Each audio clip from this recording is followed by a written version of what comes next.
Bien, pasamos ahora a otro de los ejemplos y este es un ejemplo de los sitios Superfund.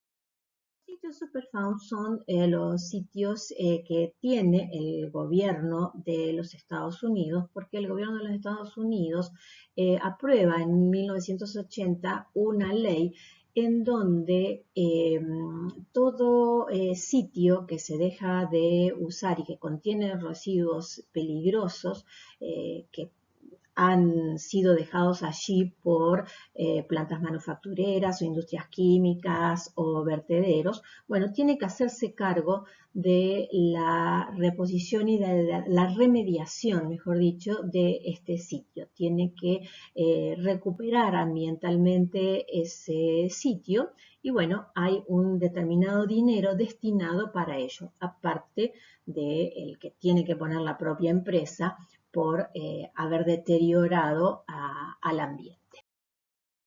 Entonces, bueno, había una empresa que había sido abandonada, que había contaminado el sitio y bueno, la oficina de la Agencia de Protección Ambiental de los Estados Unidos le había pedido, le había solicitado a esta empresa, bueno, que debía pagar una determinada cantidad de dinero que había producido al ambiente.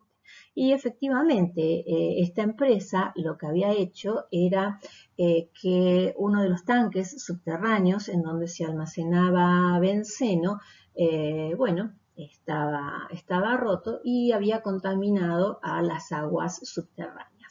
Eso se detectó cuando precisamente se detecta, perdón la redundancia, benceno en otros de los pozos que estaban en las cercanías de este tanque.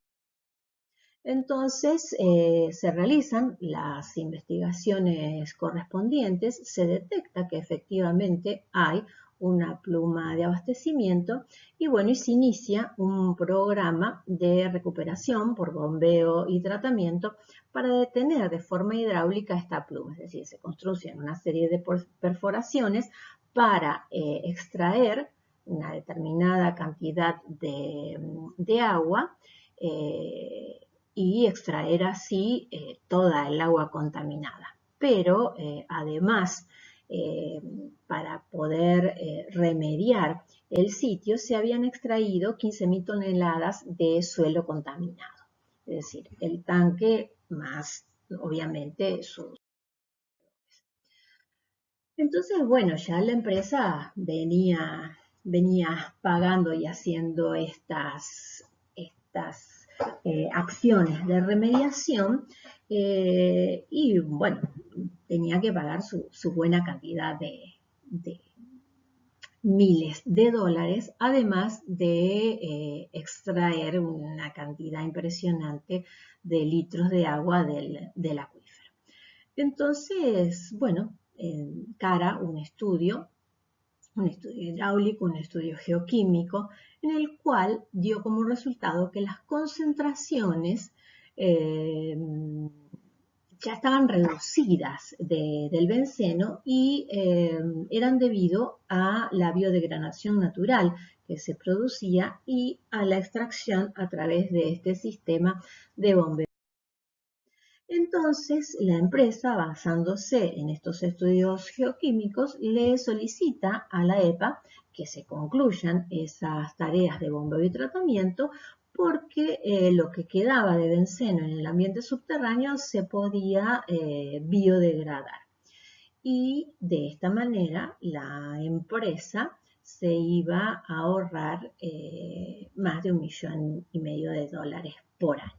Entonces, bueno, se quería conocer cuál era, o sea, la EPA le dijo, bueno, está bien, yo le acepto, pero bueno, usted me dice si esto es así o no. Usted me tiene que demostrar que esto es así como usted me está diciendo. Entonces, bueno, la empresa quiso conocer cuál era la viabilidad.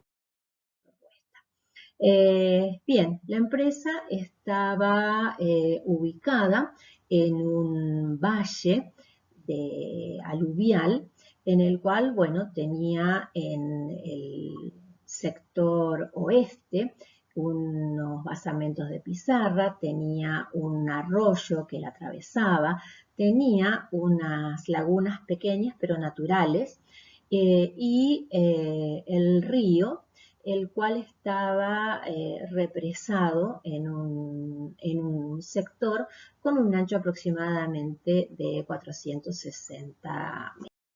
Entonces, a través se hicieron todos estos puntitos que ustedes ven en rojo, son los pozos de estudio que se realizaron para obtener el perfil del área. Son estos que ustedes ven, estas trazas que están aquí, son las secciones transversales que se construyeron para conocer cuál era la geología del área y en dónde estaba ubicado este sistema acuífero, y conocer el techo de cada una de las capas que lo componían. Estos son los distintos perfiles que se realizaron con esa que se disponía.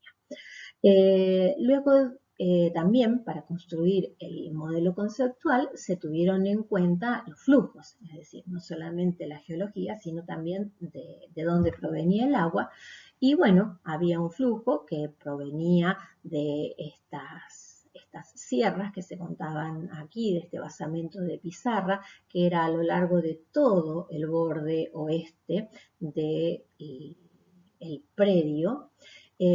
Luego también había una recarga importante por precipitación y había que analizar cuál era la vinculación entre el acuífero y estos cuerpos de agua superficiales.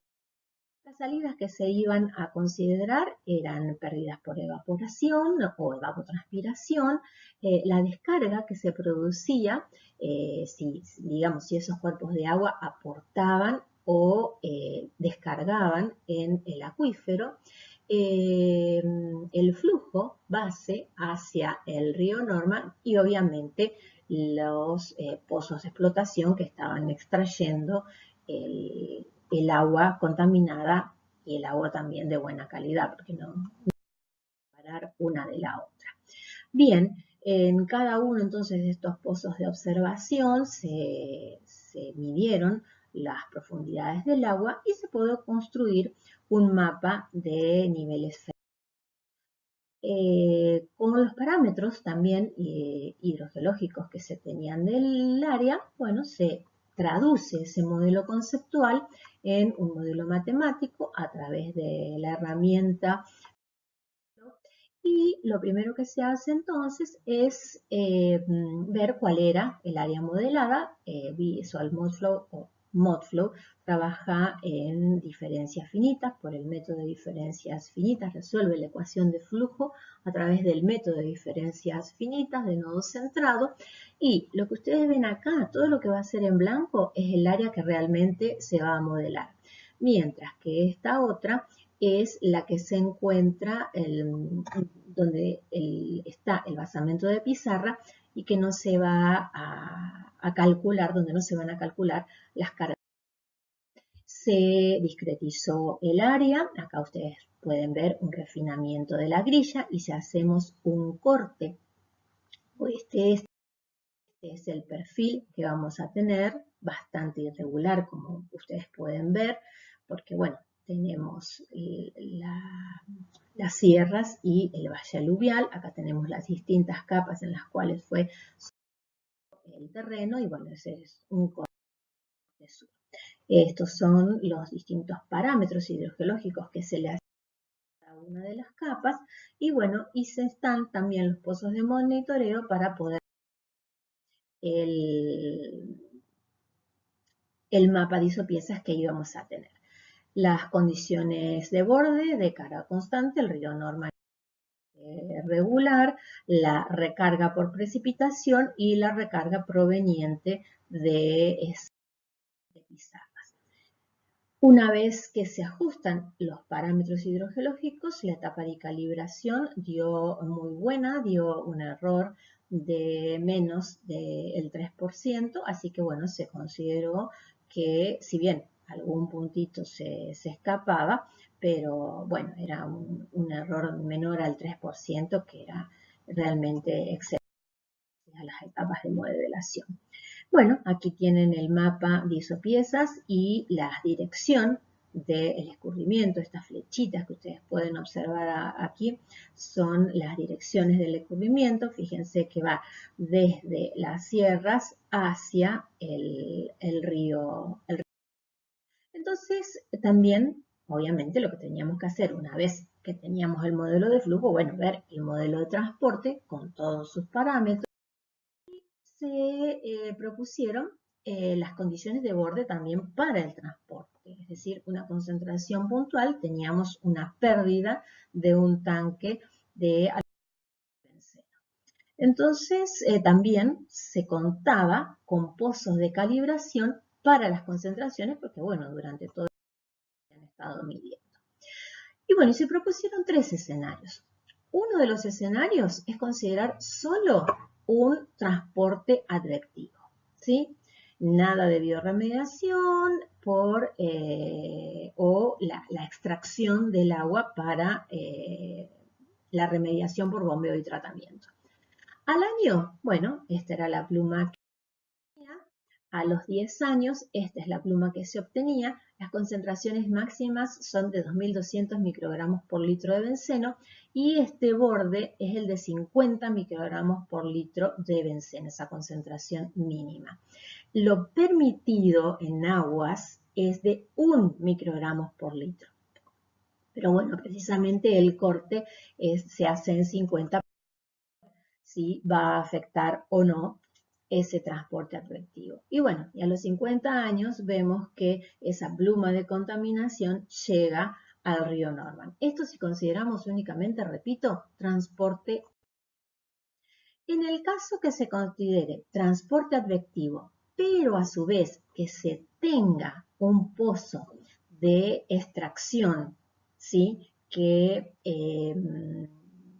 explote que extraiga, mejor dicho, del acuífero 270 metros cúbicos por día. Esto era lo que sucedía al año iniciada la explotación. Acá vemos una imagen un poquito más de cerca, ¿sí? El pozo realmente está captando de contaminación. Esto es lo que sucedía a los 10 años, es decir, el pozo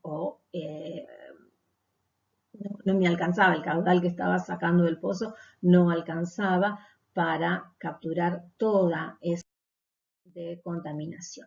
Y el tercer escenario era advección. El pozo tenía el pozo de bombeo ubicado aquí, pero a su vez consideraba que el benceno se iba a biodegradar de acuerdo a una reacción con una isoterma lineal.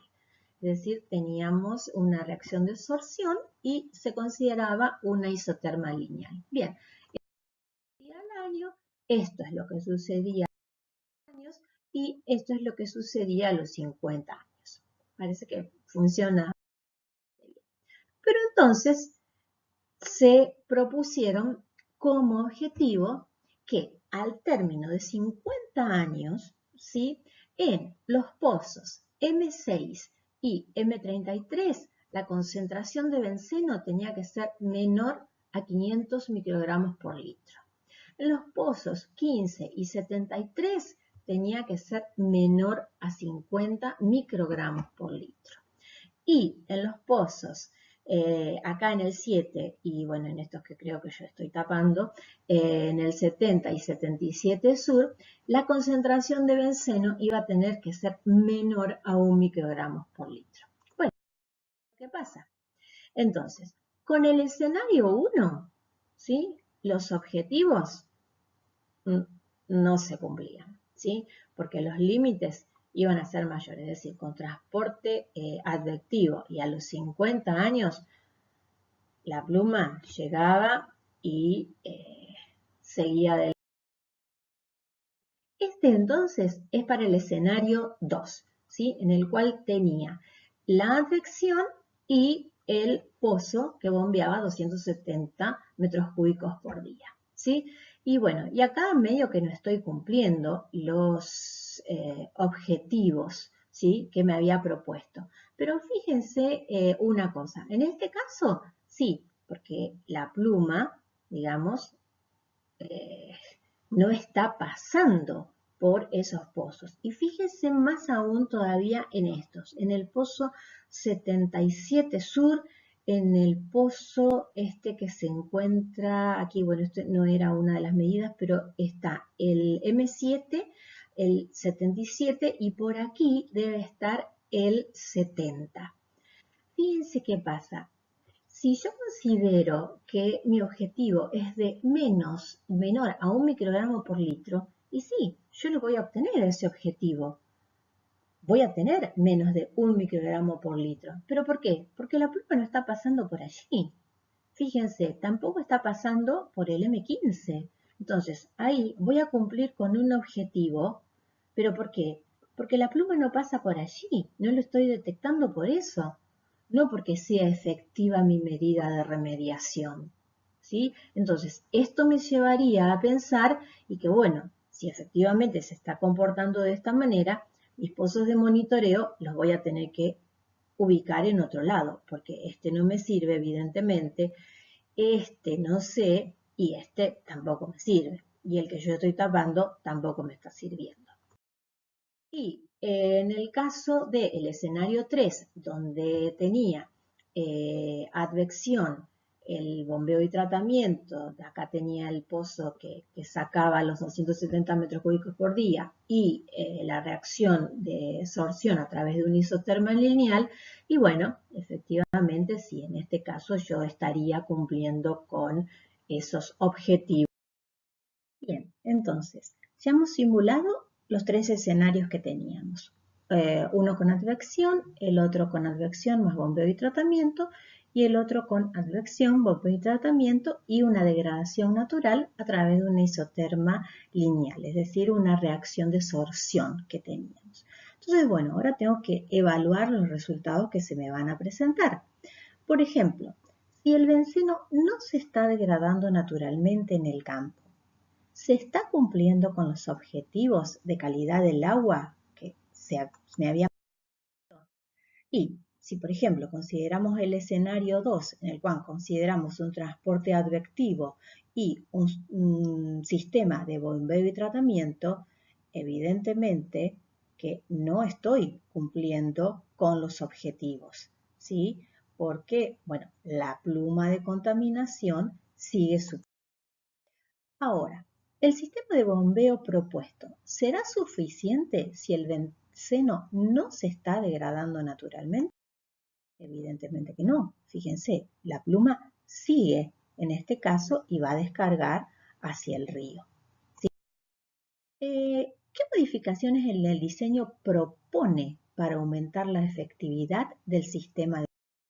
Y bueno, evidentemente con un solo pozo no va a ser suficiente.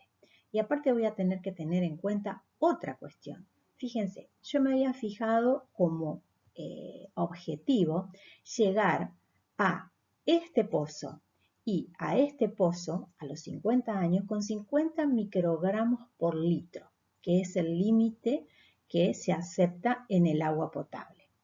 Perfecto, a los 50 años yo en este pozo no lo voy a tener. Pero ¿qué es lo que ocurre? No lo voy a tener porque no lo estoy detectando. La pluma no está pasando por allí. ¿Sí? Entonces, por ejemplo, ¿cree usted, esto nos lleva a esta otra pregunta, ¿cree usted que la red actual de pozos de monitoreo de concentración caracterizarán adecuadamente la geometría de la pluma pronominal? Y si el proceso bajo el cual se está dando el transporte es con advección y yo estoy aplicando un sistema de bombeo y tratamiento para remediación, evidentemente no. ¿Sí? Evidentemente no, esta red de monitoreo no me está pudiendo detectar la pluma de contaminación. Porque fíjense, estos pozos, el 7 Sur, el 70, el 15 y la pluma de contaminación no está pasando por allí. Entonces, obviamente yo acá no voy a detectar el benceno y voy a decir estoy cumpliendo con los objetivos, cuando en realidad no los estoy cumpliendo porque la pluma no pasa por aquí. Ahora, el benceno se estaría degradando naturalmente, entonces sí estoy cumpliendo con los objetivos.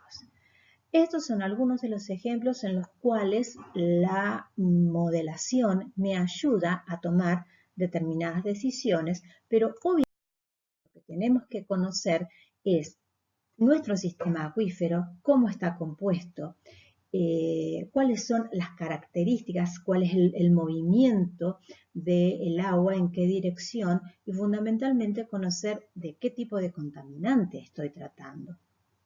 Es decir, si es un contaminante que se encuentra en fase disuelta, si tiene una fase volátil, si es más denso o más liviano que el agua. Entonces, todas esas son cuestiones que voy a tener en cuenta al analizar el transporte de contaminantes en el medio subterráneo. Y bueno, obviamente que la modelación es una herramienta que me va a permitir a mí tomar decisiones, pero sin lugar a dudas voy a tener que conocer mi sistema acuífero y de qué tipo de contaminante estamos hablando. Bueno, nos vemos en la próxima. Muchas gracias. Hasta luego.